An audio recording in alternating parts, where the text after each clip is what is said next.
everybody. I'm Hillary Atkin from the Atkin Report, and I'm so excited to welcome Peedy Chavis from The Voice to this edition of Hillary's Happy Hour. Peedy, how you doing today? Fantastic. How about yourself? Really good, thank you. And I feel like The Voice season 21 is off to a great start. I love seeing your blind audition of Elvis's iconic Heartbreak Hotel. How were you feeling during the performance?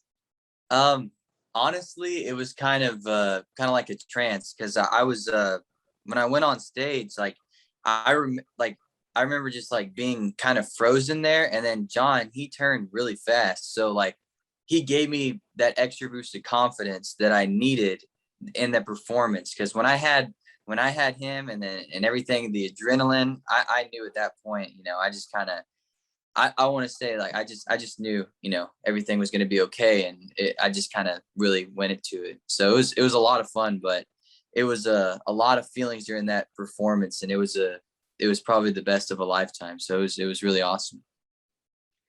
Well, it was so much fun to watch. And as you said, John turned around right away, and then Blake followed. But tell us what it was like for you having to decide between those two coaches after they fought so hard for you. Well, I honestly I remember me going into the blind audition. I wanted Kelly or Blake, so I knew if one of them turned around, then I was going to pick them. But I did not realize how hard John was going to make it on me. I mean, the man can talk. He's smooth with it, but he really, like, I was a hair away from choosing him. I mean, I was super close, but Blake was just resonating with me. When he was talking about like the history behind the song and what kind of music we can really go to. I feel like that's more of what I want to do, and I just felt like it resonated with me more. And I just thought it was an obvious choice. But John, he did make it very, very difficult to choose. He is very, very eloquent and very persuasive, as is Blake. But Yeah. let's talk about your song choice. How did you settle on the iconic Heartbreak Hotel, and how long has Elvis been a huge influence for you? Well, I remember as a very young child being very obsessed with Elvis as a very young age. I love all types of music, but I chose this song because Heartbreak Hotel was the first song that put me on to music. It was the first song when I was a little kid. I was probably 3 or 4 years old. My mom, she put on the NBC comeback special, and that Elvis did in 1968. And the first song he comes on and sings is Heartbreak Hotel.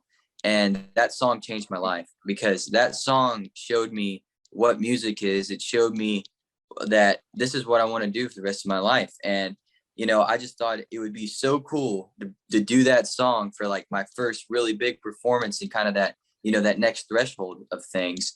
And it's kind of like the cycle, it's come back around, and now I'm doing it on the show. And I mean, it was just an honor, really. I mean, it was really a dream come true. I would have never dreamt that I would have been singing that song in that moment. And it was pretty overwhelming. Well, that's so cool to hear that special resonance the song had for you. Yes, And ma'am.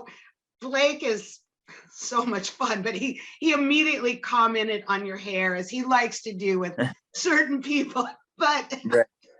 aside from that, what else do you hope to learn from Blake moving forward this season?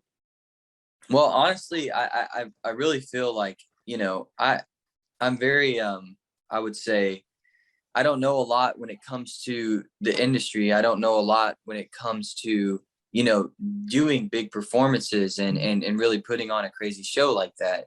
And, like I really feel like Blake can help me with two things, especially song choice, because, I think he really understands the music and what I want to sing and what I think I would do best at.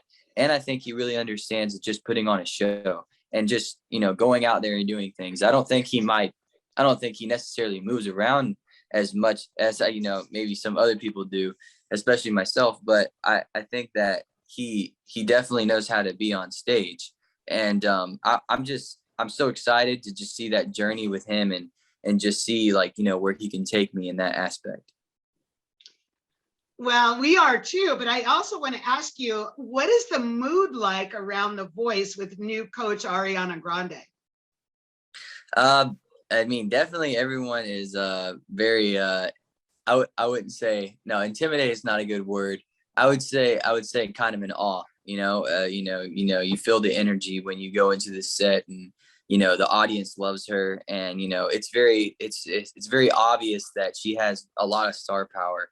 And you know, like, it's definitely very strange talking to, you know, all four of them, because they have, you know, all of this experience, all of this, you know, all this following and everything in their careers, and to have this opportunity is absolutely phenomenal. But yeah, seeing Ariana is definitely crazy, and you know, she's super talented, and probably one of the most beautiful girls I've ever seen in my life. But that's a whole other thing. All right. Well, Peedy, I know you have to get back to rehearsing and we have to wrap up our happy hour, but I want to propose a toast to you and to your continued success on The Voice.